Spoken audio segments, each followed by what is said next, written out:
Round of applause, our moderator for this session, Ms. Pratibha Pandey, founder and CEO, Catalyst Technology and Herveda Botanicals on stage.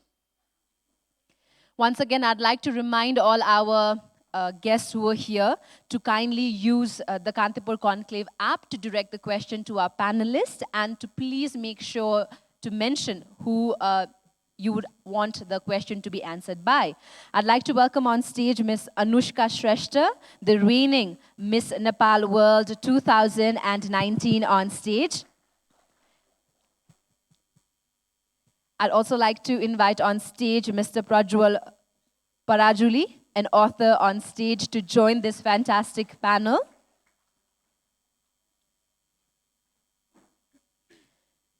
And to complete this panel now, may I please invite on stage Mr. Sagar Tamang, Managing Director, Southeast Asia, North Asia and Pacific, GFK. So ladies and gentlemen, with the stage all set of global Nepalese on stage, may I please request our moderator, Ms. Pratibha Pandey, to kindly carry forward with the proceedings of this session. Thank you very much. It's an honor to be moderating this session as diverse as people representing from business world, business, social world, arts and literature. And it's also a nice coincidence that we had amazing panels, especially right before this, we were talking about how art and literature could be bridging Nepalis and different cultures, right? And now we're going to talk about connecting global Nepalis. Last year, I was in a panel, as a panelist, Farkera ke paincha, which means what will you get if you return? As a Nepali returnee myself, after being in the US for 10 years. And this year, fortunately, I am talking about how do we connect global Nepalis. What this says is this evolving sense of Nepal returnees, brain drain to brain circulation, but not just that, but brain bank, brain trust, brain circulation, return of talent, and virtual return. Right? And that will be something that we'll be touching upon today. And to introduce our panelists, I think my introduction will not do justice. For the last 2 days, I've been trying to understand them more and more, and I've been more confused than ever. So what I'm going to do is let them introduce themselves in 3 to 4 sentences, because they are beyond what they do in their career. Right? So let's start with Anushka, and then we'll move this way. Hello. Well, it's a rote introduction dine bani bhaisakyo, but something that the world probably does not know about me. Anushka Shrestha, Miss Nepal World 2019, and I have started to dare to dream bigger, to leave an impact, a positive impact within and around me has been my my newfound goal, and that's what I'm working towards. I like to identify myself as a work in progress. And yes, a person with just one goal, to create the best positive impact within and around, and just finding ways and means to do so. Hi, everyone. I am Prajwal Parajuly. It's wonderful to be here. Kathmandu also happens to be my mamagar. I am usually in Kathmandu at a literature festival. It's wonderful to be at a thinkers panel like this. Thank you. First of all, let me thank the Kantipur Media Group and the Beat Management for inviting me to this prestigious forum. I'm really honored to be here and sharing some of my experiences that I've gone through in working across different parts of the world. So basically, I work for a company called GFK. It's a market research company. A lot of people confuse with GSK, which is a GlaxoSmithKline, which is into health industry, pharmaceutical company. But we're essentially a market research management consulting firm. There are 4 big firms globally. It's Nielsen, Kantar, Ipsos, and GFK. So it's a German company. I'm based in Singapore, and I manage 11 markets: Southeast Asia, Hong Kong, Taiwan, Australia, and New Zealand. So these are the markets that I manage with almost 160 consultants that I lead. And I have 200 ops team that again, which kind of works with me across these markets. So hopefully today I would be able to share some stories of mine, how I've done my career journey, starting from Nepal, and hopefully it inspires the people here in the audience as well as those who are watching on YouTube live or in Kantipur. That's hopefully I can achieve that today. Thank you. Hi, I'm Pratibha. I'm a researcher. I'm fascinated by stories. And I'm really excited to learn about their stories today. And so today, in this era of deepening globalization that has resulted in growing breadth, intensity, speed, and impact of worldwide interconnectedness, there is a sense that we are more closely interconnected than ever before. What this also means is this phenomena, out-migration, is a complex phenomena that touches different sectors, spanning from social, business, economic, cultural, right? And those are the kind of discussions we'll be having today. When we talk about out-migration and diaspora, there's this sense of other side is, there's this reminder of a country where there were darker moments like civil war, political instability, downturn of economic downturn, which led a lot of people to leave the country to look for opportunities abroad, or also as simple as in search of their identity beyond this boundary of geographical, sort of limit, right?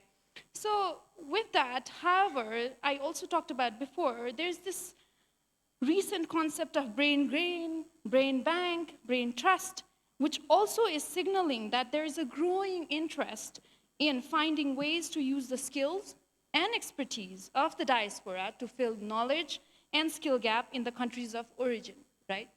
So to connect to that, my first question would be to Anushka. Before we go into what you guys are doing, let's start with why. Why are we even having this session? Why is there a need to connect Nepali diasporas, global Nepalis, and what are their potential roles in the development of both the home and host countries, right? Touching upon your personal experiences also. So to answer the why do we need to connect the Nepali diaspora to Nepal? I feel because it's the only way. It is an undeniable fact that people are going abroad as students, as workers. It's an undeniable fact that the number of Nepalese living abroad this year will only increase next year. So connectivity and staying connected is the only way forward. And why I see that as the only way forward is because the other way would be that there would be no connection, right? The opposite of connectivity would be that people who go out just go out and they don't want to stay connected, or they're not connected to the countries of origin.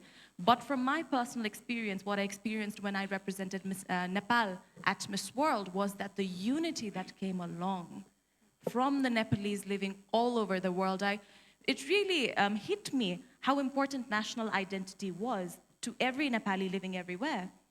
So going forward, this connectivity is the only answer. That is why it is very important to do that in a systematic manner while the numbers are still, we can still do a hidden trial run. All the organizations that we have, or the programs that we have, or the systems we try to put in place to maintain this connectivity between Nepalese living abroad and Nepal. I find it extremely important to do it in a proper manner right now while the numbers are manageable, because this is only going to increase tenfold going forward. Thank you. That's a very good answer, where you talked about identity and why there is no other way. This is the only way, right?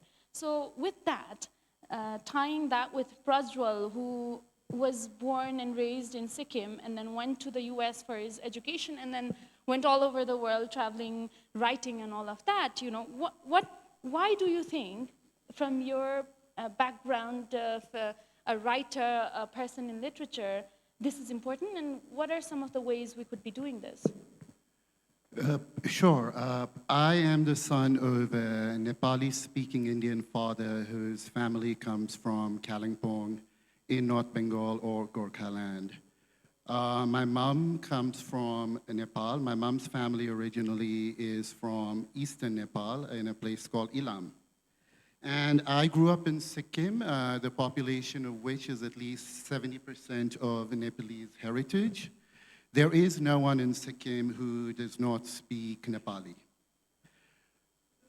Now, this question of global connectivity is especially pertinent because I think we Nepali-speaking people often, irrespective of what country we belong to, often need to be reminded that we are united more by our similarities than divided by our differences.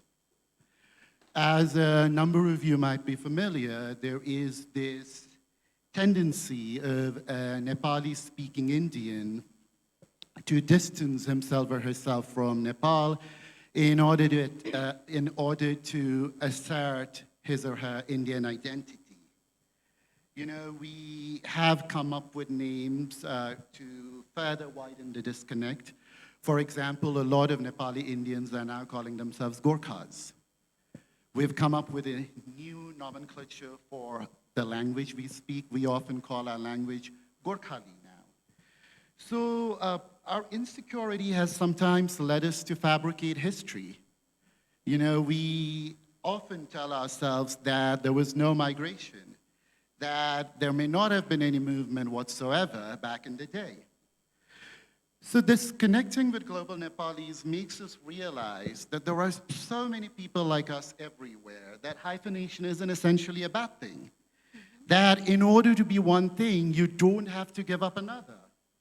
Nepali, Nepali Nepali, Indian Nepali, Indo-Nepali, Nepali Indian, Indian of Nepalese ethnicity, Indian of Nepalese heritage, Nepali American, British of Indo-Nepali origin.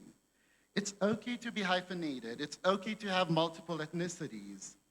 It's okay to pledge loyalty to one country and share likeness with another. I may get goosebumps when I hear Jana Gana Mana, the Indian national anthem, but that doesn't mean I feel as at home in Delhi as I do in Kathmandu. Right. This also goes the other way. I think we Nepalis from various countries know very little about Nepalis of other countries. Case in point, at the Kantipur Conclave party yesterday, there were at least 2 people who expressed surprise at the fact that people in Sikkim speak Nepali. I had a reader who had read every word of what I'd written, expressed incredulity at the fact that I spoke Nepali. That's why we need to be connected. It's most likely going to help us understand ourselves. It is, why is it that we Nepalis, irrespective of where in the world we come from, are so easy to take offense? Why is it that we become so sensitive when Flipkart puts out an ad out there portraying a Nepali Indian in a rather unflattering way? Why is it that we in Kathmandu get in a tizzy when Madhuri Dixit, the Indian actor, mentions Nepal and India in the same light? So, and why? Why is it that no matter where we come from, we attribute a lot of our misdeeds to Pahari Buddhi, or, which roughly translates to mountain brain, or hillbilly brain, or Gorkhe Buddhi, or why do we say, oh, we think with our kukuris, we all think with our kukuris? So maybe let's transfer this emotion to him, Sagar, and look at this confusion around identity, because I know you left, Anushka left Nepal in her teen years after your 12th grade. You were born in India, right? And you left Nepal a lot later. I left almost 20 years back. Right. But I've been coming here every year to make a point that I'm grounded here. You sort of grew up in sort of rural Nepal and then moved to Kathmandu, moved up the ladder and all of that, and then you are in Singapore now, leading 11 markets and leading managing directors of all these big companies, right? So I would like to learn how you would connect identity and this connecting global Nepalis and you in this whole scenario. So let me tell a little bit about myself and a story about me. Before that, Okay, let me take it a little bit back when I grew up in Nepal.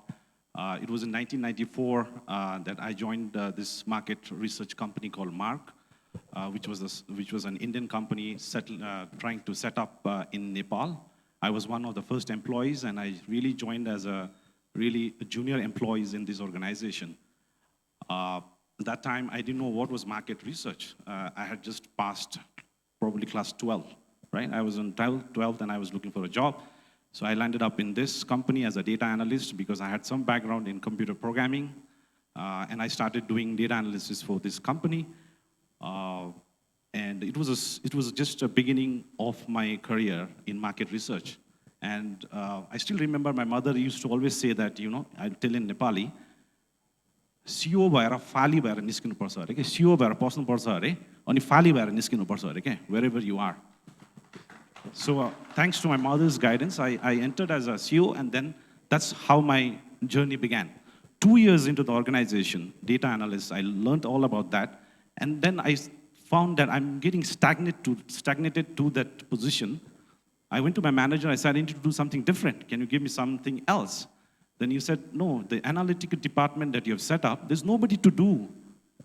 So you need to find somebody to train somebody, and then you can move on to another department. So that's when I realized you really need to create a successor, or you really need to make yourself self-redundant to move on to the next level. And that's what I did. 6 months down the line, I hired a guy, I trained him on board, he's there. I moved on to become a researcher. And again, the next step that came in 99, I moved to Cairo. Again, completely, a new world, going from a small town, small city, Kathmandu, from Nepal to Egypt. I was a little bit overwhelmed, a little bit uncomfortable about it. But that's life. You need to be uncomfortable to really go and do what you want to do. So when I landed up in Egypt, I said, okay, let me go. At least, I have a probation period of 3 months. If I don't make it, I'll come back. That's fine. But at least I get to see a new country. So that's how I started off in Cairo. Again, spent 6 years there, really learning on telecom industry. I myself specialized in telecom industry and become a telecom consultant there. Then after that, I moved to Dubai. Again, Dubai was a more advanced market, and this was the regional hub for Middle East, North Africa, and Pakistan. So again, I was a little bit worried. Again, unseated of my comfort zone. That's what I did again. Again, in Egypt, I had to create a successor. I learned from Nepal. I applied there, moved on to Dubai. Spent 7 years there. Same thing. Coming to Singapore, again, more evolved, more developed market. Competition is higher. So you really need to, brush your skills. You're competing globally. You're competing with Western markets. You're competing with Indian, Chinese, everybody, Southeastern people, everywhere you're competing. So that's how I landed in Singapore. And currently I lead these markets there. I would never imagine in my life an Australian reporting to me. So that's been my journey. And so what I have learned in all these years of my career is that you need to be you need to make yourself self-redundant, so that you can go on to the next position. Make yourself uncomfortable. Make yourself uncomfortable. If you're comfortable, you are there. You are not going to grow fast, right? So those are the two things that I learned. And the third thing that I learned, again from my dad's saying, "Padera matrai hundaina, padnu pani parcha." It's not only about education, academic education. You need to experience and you need to expose. That's really what made me go after the exposure and the experience and be bold and have that self-belief that you can do it. We are Gorkhalis, we can do it, in the physically, mentally पनि गर्न सकिन्छ. Why not there are Nepali corporate guys globally? We find Indians, Chinese as global CEOs of Google, Microsoft, IBM now. You have a lot of Indians there, Adobe and all. Why not a Nepali guy, a global CEO? So I think all of us should do that. And these are the 3 learnings that I shared. Hopefully that helps our youth who are watching the YouTube and the channels here get that inspiration to kind of move forward. And really now, if looking at the connectivity, we're talking about the digital platform that we're talking about, we are in a level playing field. A person in US, a person in Nepal or Vietnam or Philippines or anywhere, they can compete globally and be agile, and then they can lead, right?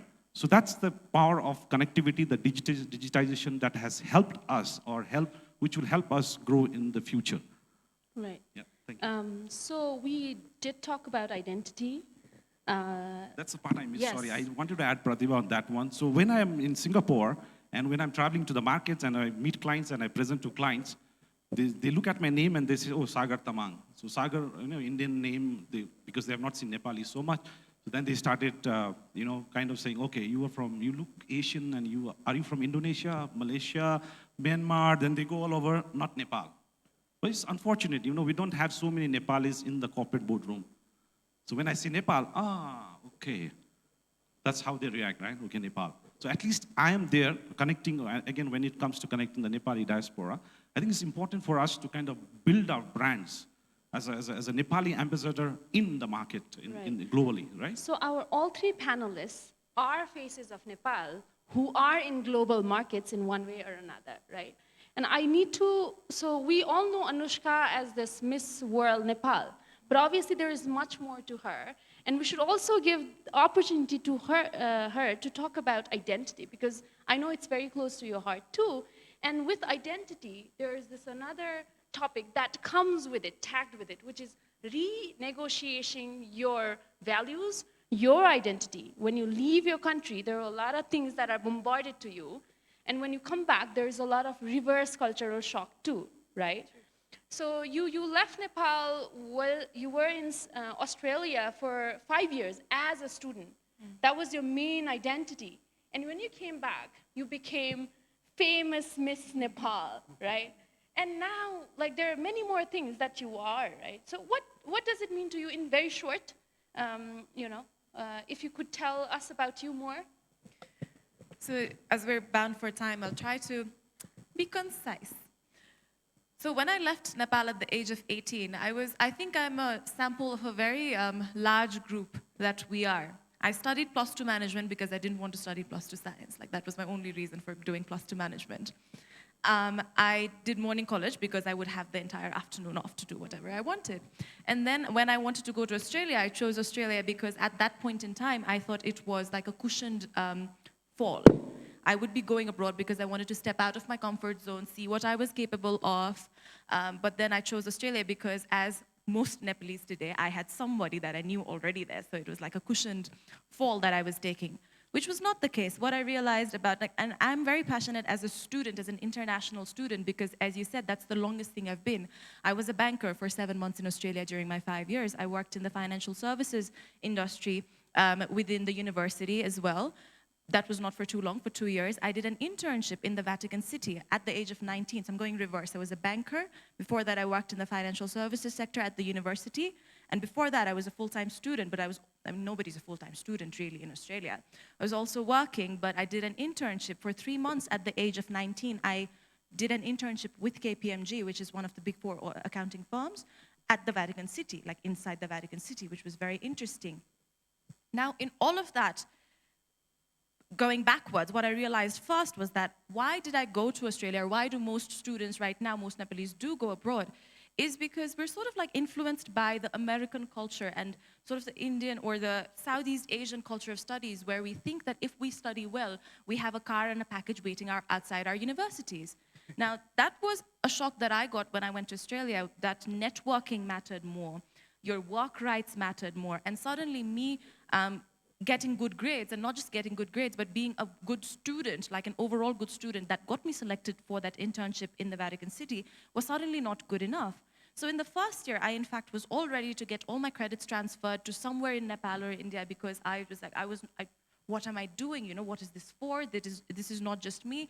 I felt like certain countries were suited for certain aspirations, and my aspiration was really overall development, not to settle in some other country. And at that point in time, I really felt that Australia was good for people that really wanted to just settle there, not for somebody who wanted to gain knowledge and come back. Now, having said all of that, what I felt as an international student, and the feeling of this frustration of wanting to go back but not being able to, because see, you've already paid your fees, right? You come from a humble middle-class family, you've gone under an education loan. Now you've realized this is not what you want to do. You've paid your first semester fees. What do? You can't be passionate and be like, okay, I'm going to come back because this is not for me. But you just go ahead with it just for the sake of completing it. But what I realized out then is, and I tried to write a LinkedIn vlog as well, a blog as well out there, was that, you know how you say grow where you're planted, where you're not really a tree. You know, you're put in situations and you can really make most of that situation there and go forward. You're not really stuck there. This one incident I remember that really changed my perspective was I worked at McDonald's, my first job, worked at Macca's, they call it, because Australians shorten everything. I worked at Macca's and I was on my train on the way back home. And I was very upset about working at Macca's because I was like, why am I doing this? You know, I am a well-performing academic student. Why am I working at McDonald's in Australia? Why am I doing this? And I was very unhappy about it. Then I met one of my friends who comes from, I knew she came from a better off family, like a more well-to-do family in Nepal than myself. And she was in her Macca's uniform as well. And she was very happy about working at McDonald's. And she said, oh my God, you know what? I've saved this much money and I got myself this new laptop. Then I thought, okay, we're both in the same situation, but just the way of seeing things. What I was doing at that point did not have to be what I would be doing for the rest of my life if I did not want to. I mean, no disrespect to working at McDonald's if that was something that I wanted to do. But I was just so upset, and I find this feeling of tanab. You know, you ask probably most Nepalese living abroad, kids are, and then say tanab sa yaar. You know, this tanab expression, it's so deep-rooted, and we're doing this to ourselves, really, because if we recognize that what we're doing right now really does not have to be what we do or where we are for the rest of our lives if we don't want to, that was this whole eye-opening experience. And then I started enjoying my work at McDonald's, and then I quit in 2 months and started working at an accounting firm, which led me to do that internship, which led me to work at university, then to a bank, then to come to Miss Nepal, and then here. Thank you. Yeah. So that was like connecting dots backward and forward. That was really beautifully said. All of you three, like when I was listening to them, I literally am having goosebumps. Like I could relate to a lot of what you were saying. And what I understand from this and what globalization has brought is this one message. You're not stuck. You're not stuck in one place. The idea of workplace, education, everything is shifting. Like laterally, forward, downward, everywhere, right? So, and that has brought a lot of confusion, especially in Nepal, because Nepalis in general are so much globalized, are representing 112 countries at least. Like they're in all types of countries, starting from like, you know, known countries like US, UK to something that you might not have heard, like Mozambique and other countries, right? So they're leading, they're in different roles, right? And if you talk to any global Nepali or diaspora, if you go level 1, level 2, level 3 deeper, what you start hearing is this, there's no English like good word for this, ukus mukus, right? Or tanab, right? Like restlessness. You start feeling restless after one point. How can I give back? What is that platform where I can step so that I can give back?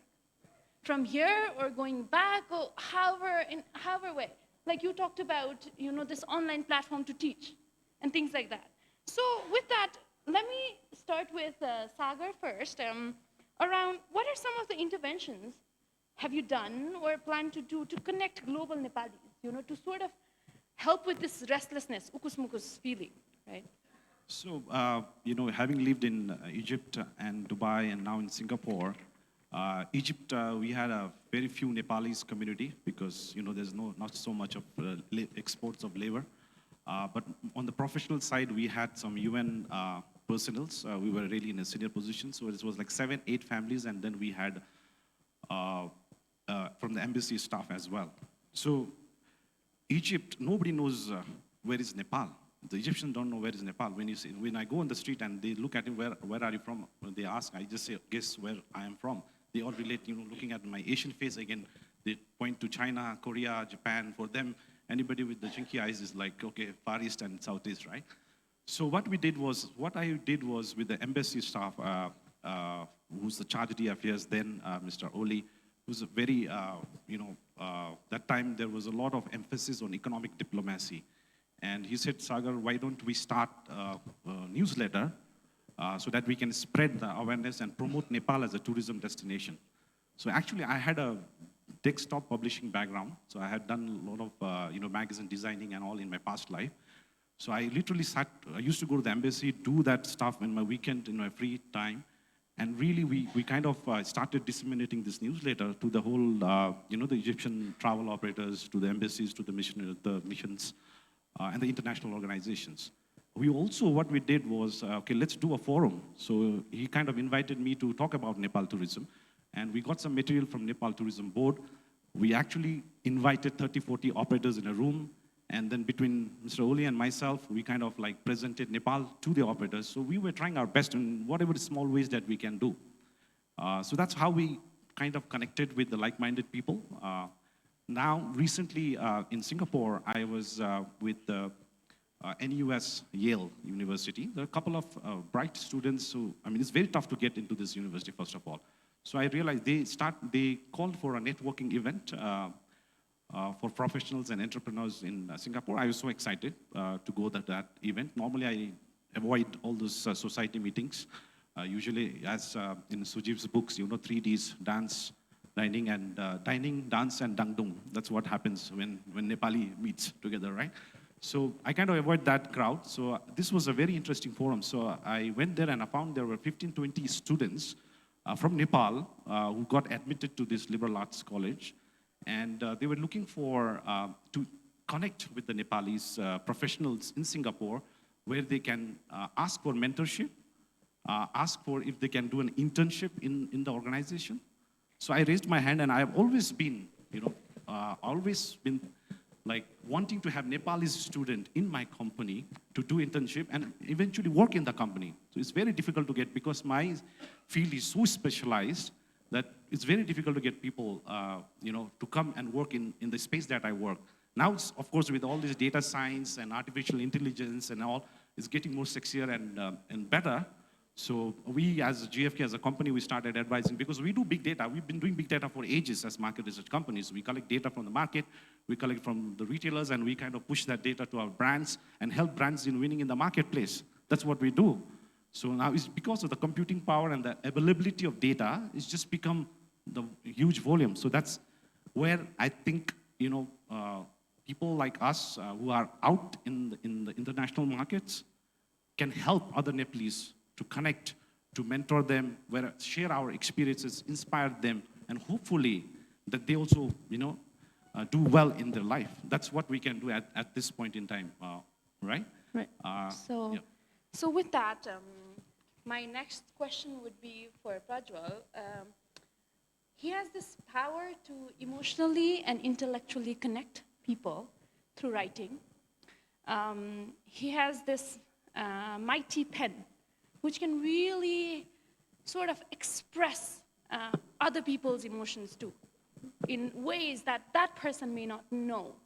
He has sort of talked about Nepali diaspora, especially in South Asia and beyond, and their feelings and experiences through his writing. So I am really excited to learn what this means for you, and what are some of the interventions that you plan to do or have done through your writings and everything that you've done so far. Pratibha, I am not going to portray myself as a martyr and say I set out to write in order to let the entire world know how amazing my community is. I didn't set out to do all that at all. I simply wrote a collection of short stories because I was working as an advertising executive at the Village Voice in New York, and looking at myself in the mirror with loathing got old.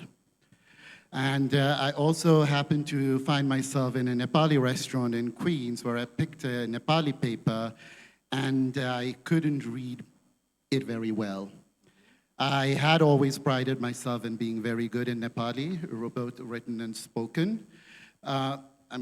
Part of the reason is because I went to an ICSE school in India where they give you the illusion that your Nepali is really good by asking you questions like, "Yo kosle bhaneko ho," 6 marks. But anyway, I realized that Nepali had gradually slid to the background of my life, and I needed to do something else with my life, which is how the book came about. Now, this question of writing about a community that has often been subjugated, a community that has not been written about much for an international readership is fraught with a lot of difficulties. First of all, there's almost this unsaid expectation that you are maybe the spokesperson of the community, that you may be a mouthpiece. And in the beginning, I tried distancing myself from all that. I used to constantly say, look, I'm a fiction writer who is only writing with the primary purpose of telling a story. And then I'd get these lovely messages from Bhutanese refugees in America who would say things along the lines of, thank you so much for shining light on our predicament, on our issue that no one has written about. That's when I realized if my works, if my fiction is going to trigger discourse somewhere, it's okay. While I will not write a novel with the primary purpose of informing everyone about the much-needed Gorkhaland movement, or the, I will continue addressing those issues with an opinions column or a piece in a magazine or a newspaper. And you've asked if I honestly don't think I've contributed much, or to the Nepali world, so to speak. But there have been a few inadvertent outcomes of my book, or of my books. For one of them was there were a number of reviews in papers across South Asia that sort of marveled at the fact that Land Where I Flee, my novel, was about an upper middle class Nepali family, a family that spoke English. I mean, this, dumb fuck, sorry, am I allowed to say that on Nepali TV? Sorry, this dumbass reviewer in India had written something, there was this expression of incredulity, as in, this is not a book about a struggling Nepali porter, but about an upper middle class Nepali family that speaks in English with each other. And this is a conversation I had with Manjushri Thapa back in the day, when someone actually came up to her and asked her a question along the lines of, oh, your characters speak English, I didn't know Nepali speak English. So maybe, that was not my intention, but maybe some ignorant people around the world now know that, there are wealthy people amongst us, there are, English-speaking people amongst us, but, sorry, I think we're running out of time. One last bit. Yeah, sure. Language. See, I love the Nepali language. I am obsessed with it. But I'm not very good in it. I love the onomatopoeic deliciousness that is abundant in our language. For foreigners, we laugh gala-la-la-la-la. We sit katsaka. We spit out piacha. And, yeah. And because I cannot write as well in Nepali as I do in English, I have tried to convey that in my books. And I've called Land Where I Flee my love letter to the Nepali language. And I hope I've succeeded in somehow conveying to the world just what a beautiful, gorgeous language we have. Thank you. Yeah, thank you very much. You do what you do the best, and it's amazing to see how it inspires so many people and also provokes so many people.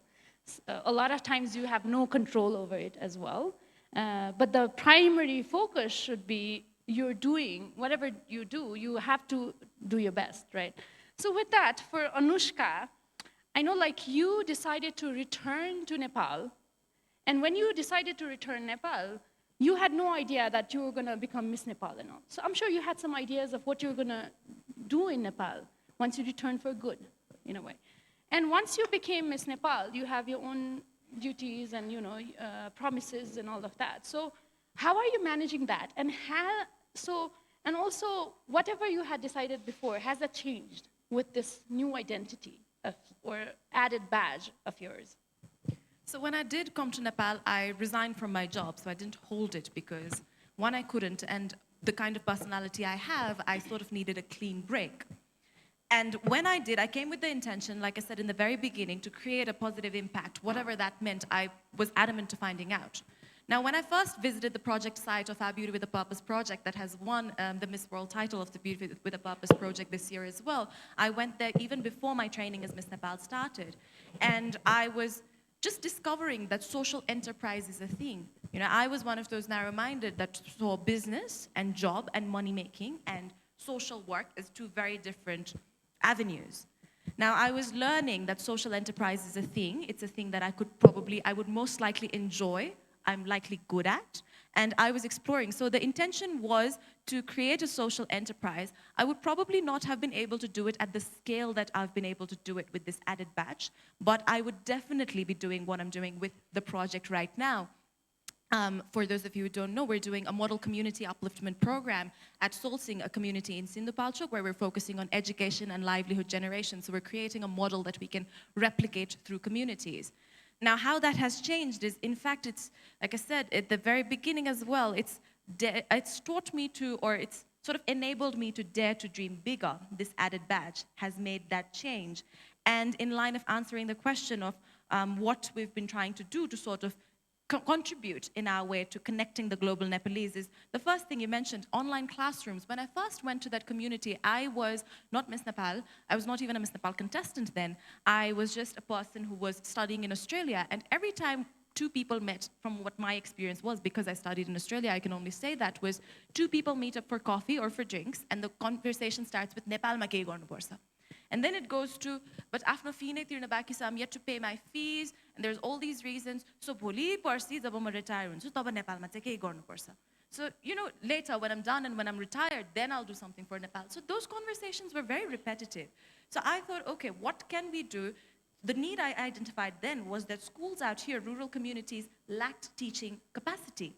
And here was a big number of students who would very happily volunteer at least 5 to 6 hours every week. So the first time I actually went to Solsing before participating in Miss Nepal was with laptops and projectors and speakers trying to connect online classrooms.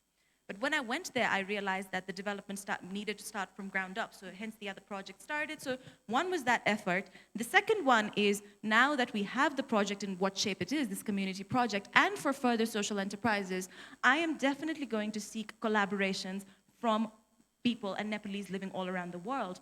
I am very blessed that I've been appointed the non-residential Nepalese Goodwill Ambassador this year as well, the NRN Goodwill Ambassador, and I am really looking forward to utilize this title to connect and collaborate the efforts of willing Nepalese all across the world.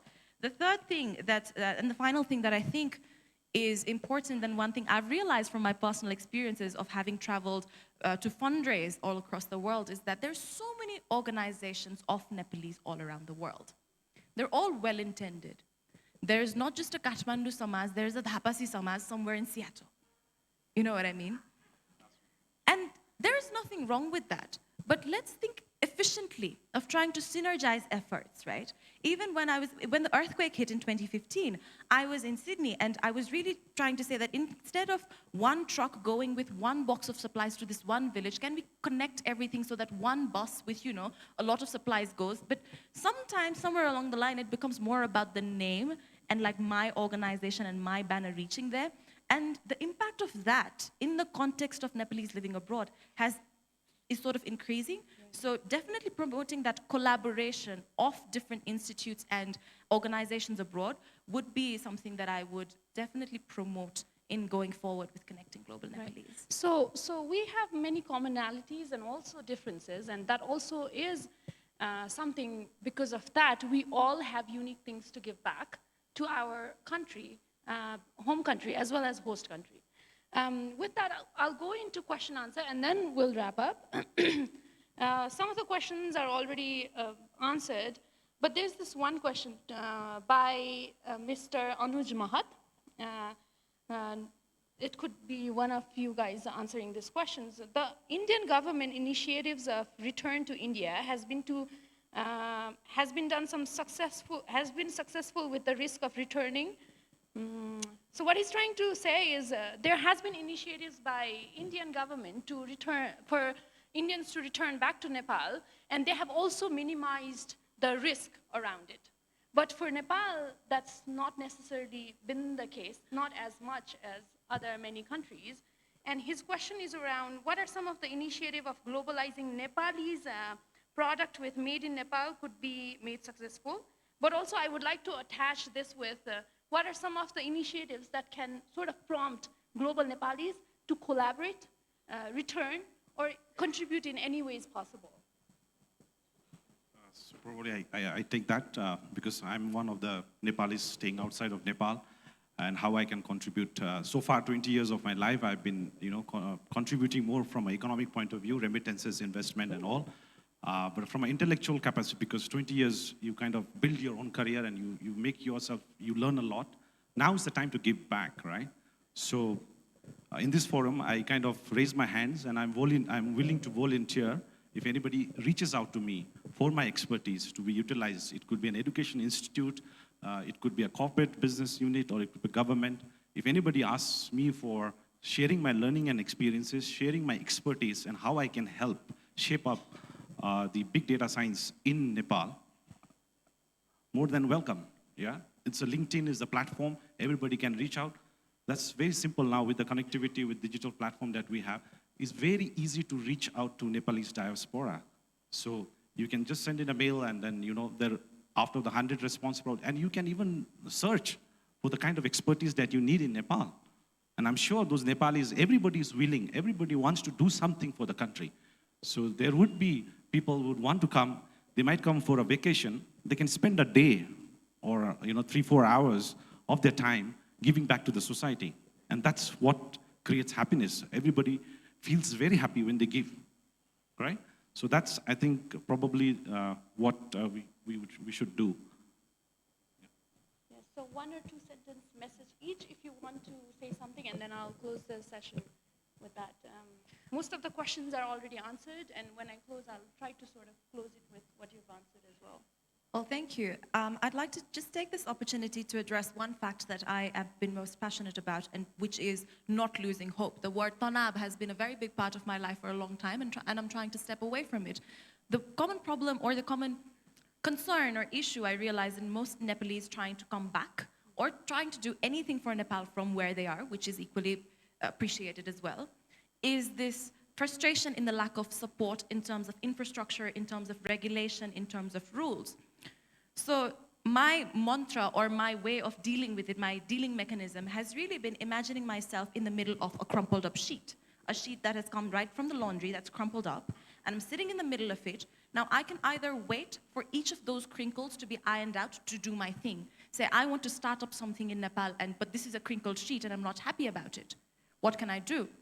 I've got, say, 30 more years of working experience left. I see myself with an iron in my hand and just trying to iron the crinkles around me.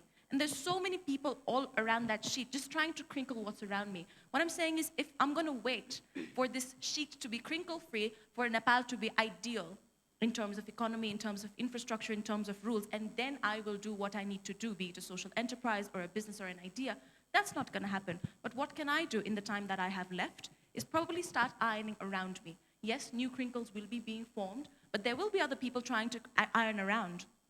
And that's the message that I would like to send, is that when frustrations do kick in, when things are not working your way, just imagine yourself in this middle of a crumpled up sheet with your iron, just trying to spread a good impact or iron out just around you.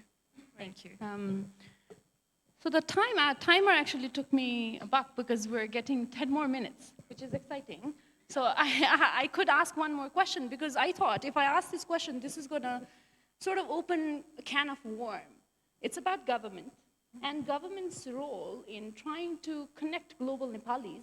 And is government doing enough to sort of connect and leverage from global Nepalis? And this goes around a lot of questions where they're connecting government with local market, business, skill gap and things like that. So, sure. So, as I said in my message earlier, I think it's, there's the large expertise of Nepalese diaspora outside.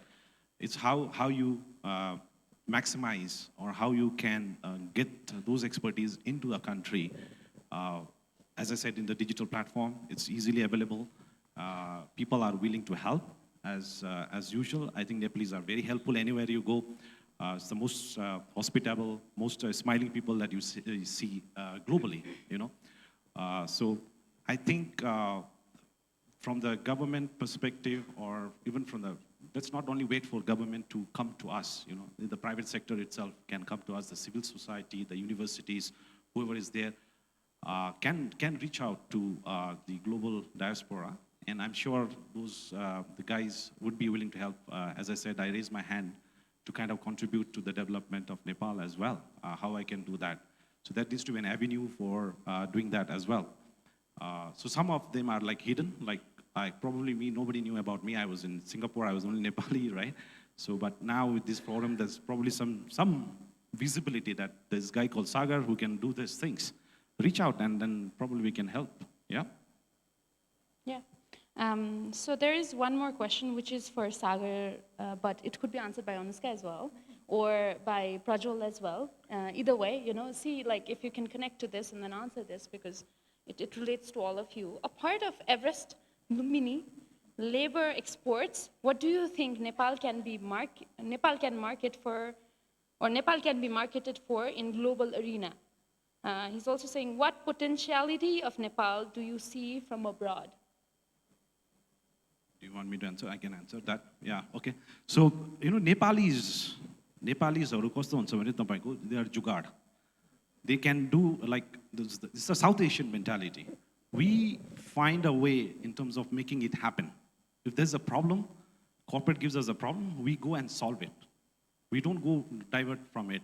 It's not like a tunnel vision. The way we are taught or the way we are brought up in dire conditions, right? We always have to fight. We have to fight for the water, we fight for electricity, we fight for the basic amenities in the country.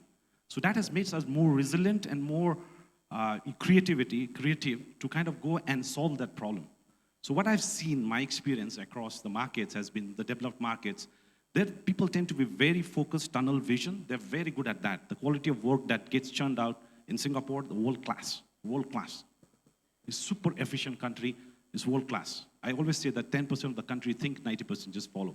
In Nepal, 90% think or 90% are argumentative or are very intelligent, 10% only follow. So, you know, we as from the South Asian diaspora, we are quite creative. So the kind of skill set that we can develop now is all about data science, all about IT, digitization. These are the area which is growing, and there's a big demand. I mean, Japan has opened up its, for IT professionals. So there's a lot of Indian students who are going to Japan and then working in Japanese companies. You know, Japanese is way ahead in terms of information technology and all, software development and all. They are facing talent crunch. It's an aging population. And we have the demographic dividend, as some of the speakers mentioned yesterday. Nepal can export this talent to all these Far East countries, South Korea or Japan, and a higher value, not only as an export of labor, but given, you know, what I have also been telling is, like in Nepal, an individual who's born in the last 15, 20 years, they see every day a better life. Every day is a better life of a Nepali. So that sort of says about, you know, how it sort of uplifts the living standard and everything and then increases remittance in Nepal. I think Anushka has something to say around this as well, very short, but... Yes, just the fact that you mentioned about resilience being the strength and the boon is something that I absolutely agree with.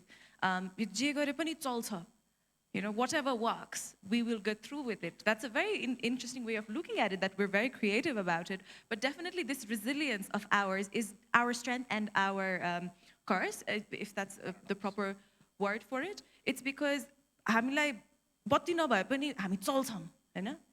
तर बत्ती नभए पनि चल्छ. That is our strength, and that is this resilience of ours is really something that works for our advantage and our disadvantage. And if we start working, if we start taking this only to our advantage, we question when there is petrol shortage, we just don't start lining up behind the pump, but we ask actually why is there this shortage and what should we be doing to tackle this long term? If we take this resilience factor of Nepalese, which I think is the biggest identifying trait of ours, and we really start utilizing this resilience, we've got a very bright future ahead of us. Great, thank you very much. So from this whole session, it was very diverse. We talked about all kinds of things, from identity to market to products to collaboration. One thing that we didn't talk much about is education and innovation, role of education and innovation, that could be a completely different like whole session around this. And what connects us all is also that skill set or education or knowledge that we gained from abroad and brought back to our country to sort of give back to our community. And also this central role of innovation. Whatever you do, like how globalization is shaping, based on that, like what you do today may not be current anymore tomorrow. So innovation is central to each of our fields as well. So with that, you have to collaborate, not just within your stream of expertise, but also across disciplines, right? And that's something we see, like there is interconnectedness among us, even though we come from 4 different kinds of fields and experiences, right? And that also says like migration is intertwined with geopolitics, trade, cultural exchange, and provides opportunities for states, businesses, and communities to benefit enormously from that, right? But we also talked about government's role. So it's a two-way role. Diaspora have their own roles, you know, they have their own expertise and they can give back a lot. But government should also think about what are some of the frameworks or policies they can bring about so that they can assemble diaspora and their collective energy for the betterment of the country, not just economically, but also in terms of tacit knowledge and how it can flow so that diasporas can be potential source of opportunities for trade, investment, innovation, and professional networks, like you were saying. So with that, this was a very vibrant communication. This was just an orientation of what happens with connecting global Nepalis. And obviously, we should continue this conversation beyond this floor as well. So thank you very much. And we look forward to the conversation after this as well. Thanks. Thank you very much to our moderator and to all our panelists for that fabulous discussion on connecting global Nepalese. Indeed, the world has become a global village with Nepalese spread all over the world, fulfilling various positions, taking up different roles. It is a challenge to connect into this widespread Nepali network that could benefit, in a way that could benefit the country. However, progress is being made towards that. And आखिरमा गएर मन त सबैको नेपाली नै हो जहाँ भए पनि. And